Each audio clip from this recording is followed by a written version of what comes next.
All right, so this one's called Police Pandemic Pressure. A really hot item on the news and social media right now is a clip of a police officer giving a ticket after being asked if he was wearing a mask. Now, I have a clip, and the line Manitoba has a few clips of this very same officer, and we're going to show you them all.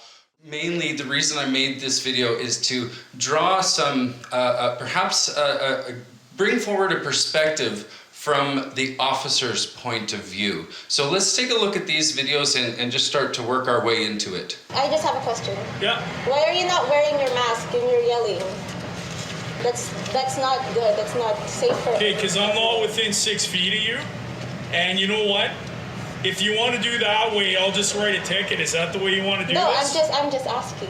All right, so I had an interaction with the same officer. I'm going to show you just a quick short clip of it, and then we're going to walk through our full clips that we have from our experience dealing with this same officer on November 28th. And as we're watching the full clips, that's the point where I'm going to start to paint the picture and maybe put some words forward toward the perspective of the police officer and maybe police officers in general at that point. See how this works? I don't. Oh, you see how this works? I don't. Now you're going to get my badge number because I'm going to give you a ticket for something. So just give me your license and registration. It's great, eh? I'm not looking for any confrontations. No, you're not? Then maybe you shouldn't have got out of your car and started something then. License and registration. What did I start?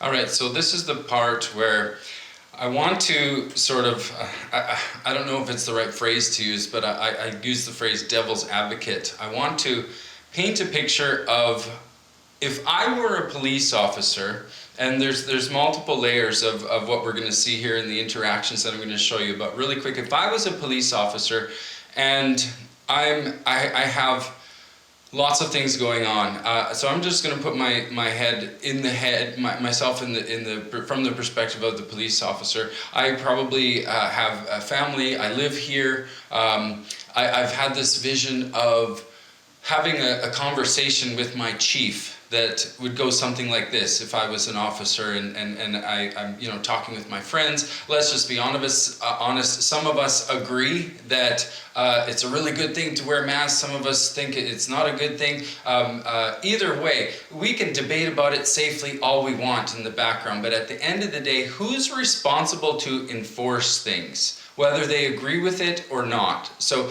that's one thing to keep in mind. So I jump in the head of a police officer and I'm having a conversation with my police chief, and it goes something like this. Hey, me and some of the other officers, I know you. We do barbecues together.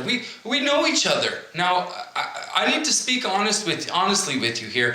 We've been having conversations, and maybe you're having some of these thoughts for yourself. We're all trying to figure this out, and at the end of the day, you're seriously asking us to go. You feel comfortable asking me to go and enforce this?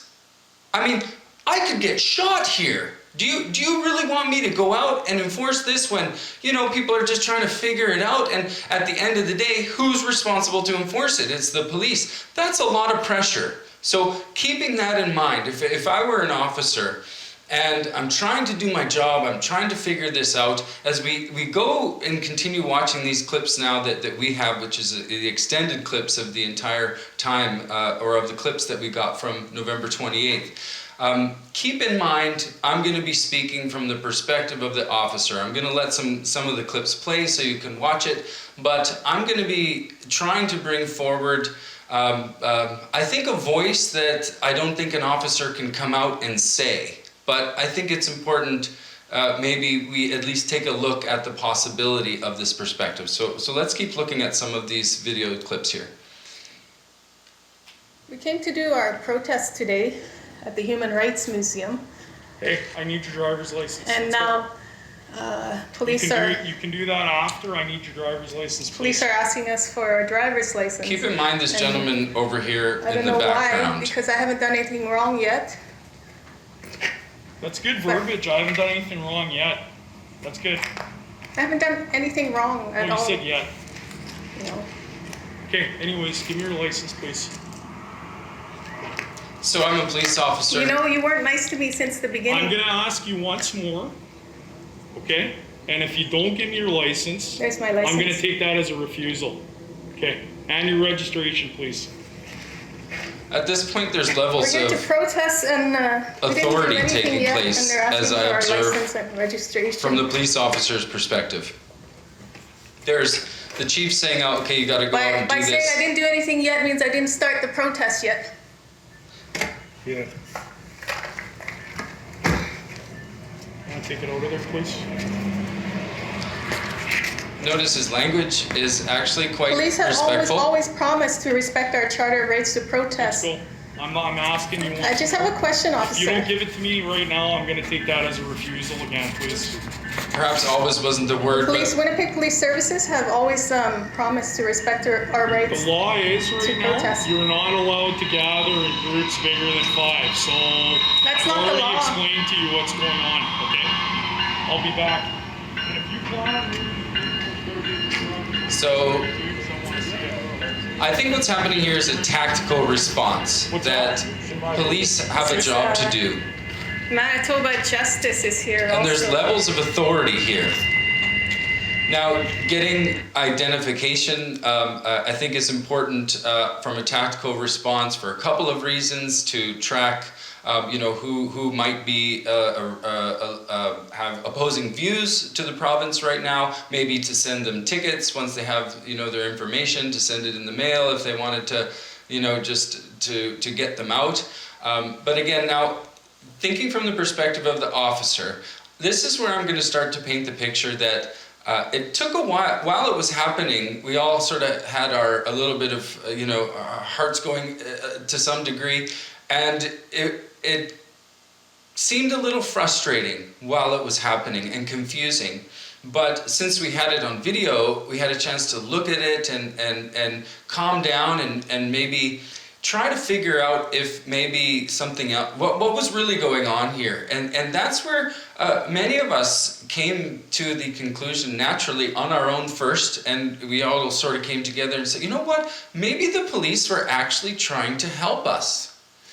And that's where I'm going to start to paint this picture, because the officer, it was really the gentleman that you're going to see in the videos as we move forward that always seems to come and stand by and listen carefully to what's going on and what's being said. I edited out a clip where the human rights representative came out and he still thought the rally was going on, and he was talking about power, and that same gentleman came up to listen and sort of, it seemed as though he had a level of authority that is worthy of being noted. So there's different levels of authority here, and if the officers were trying to help us, it still seems to me that they also have a job to do and a certain image to portray, respectfully and understandably, especially if someone is literally breathing over your shoulder. So let's just move forward and watch a little bit more of these.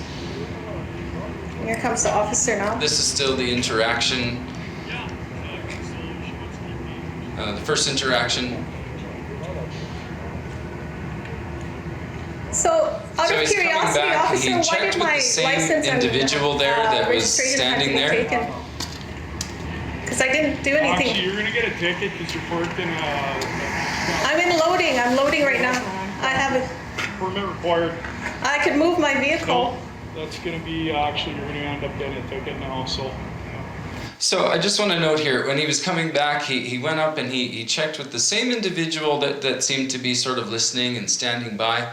And it almost seemed at that point that maybe the first level for a tactical response was to, let's do whatever we can to dismiss this, especially the organizer. So let's get the consent for ID, a reason to take the ID. Maybe there's a ticket or something, we can try and hold it up or deal with it that way, or maybe we can come up with a ticket. And it seemed to me that it was the other gentleman that I believe works for Manitoba Justice. I'm not certain. I didn't really pay that close of attention, and that wasn't the point at the time. I actually wasn't there. She had recorded this. But it seemed that that's where the suggestion was mentioned that, you know, you could do a ticket for that. And if you watch sort of what's going on here, it almost seems as though that's what the narrative he was told to go with, or I don't know if he came up with it on his own. I'm not certain from watching this. So just keep that in mind, that maybe that idea had just come up at the time. This is not right, officer. I'm gonna move my vehicle. Yeah, you're gonna move it when we're done. Yeah. You know, the Human Rights Museum always allowed me to park here to unload my equipment. They always allowed that, and now you're a police officer, and you're threatening me with a ticket. I'm allowed to stop to unload my. I'm allowed to stop to unload my equipment. He's calling for statutes right now. Yeah, we were just gonna unload and park the car. He's The apologizing. Human Rights Museum allowed us to. Every time we've been protesting here every 2 weeks, officer. Yeah, why are you giving us a hard time? The Human Rights Museum allowed us. We had 3 protests to ask for support for police, I for think more this part funding. might The be a line little Manitoba hard hosts for 3 rallies to support police. on their hearts. Because we were so you can believe thankful to that you guys police for have saying hearts. that you respect our charter to protest. That moment, You know, we anyway. support you. We There's a lot supported of you all truth. this time, and why are you doing this to us?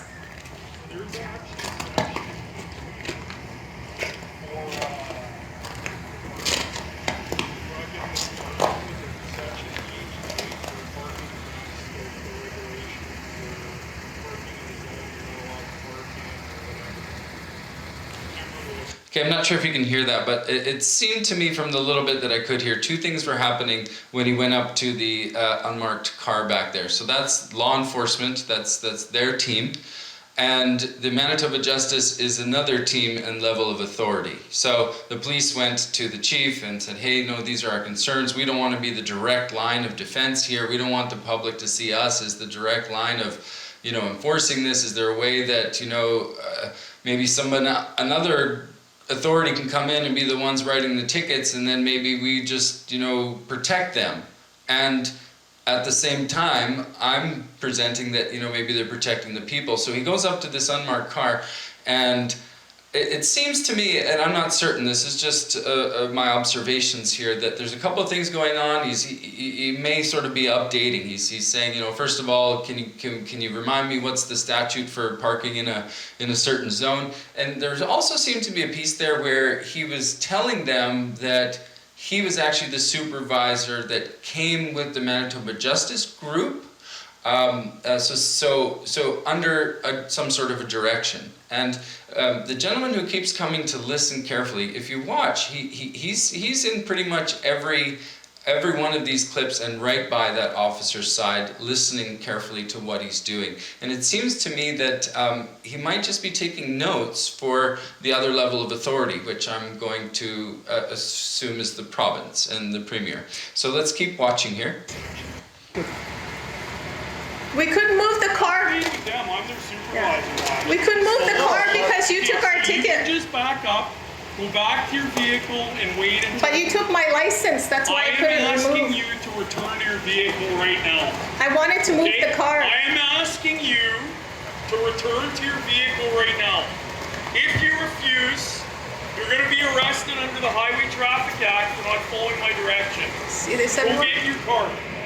So perhaps he was concerned about, you know, her listening too much of their private interactions, which understandably needs to be private and need to give a certain level of distance, and also keeping up that image, which I would say that he was being watched very carefully. All right, so just working on some post edits here of the video you're watching right now. So this is video number 1. Video number 2 is to follow. As you know, 15 minutes or so is about the maximum threshold for YouTube or social media, or the average attention span for most individuals. So video number 2 is going to follow. How do you find it? I don't know. Follow the page, hit the like button, subscribe. I don't know exactly how it works. Don't really care about popularity, but if you like the content, I'm sure you know better than I do how to find the next video. So do what you need to do, and thanks for watching. Video number 2 is to follow.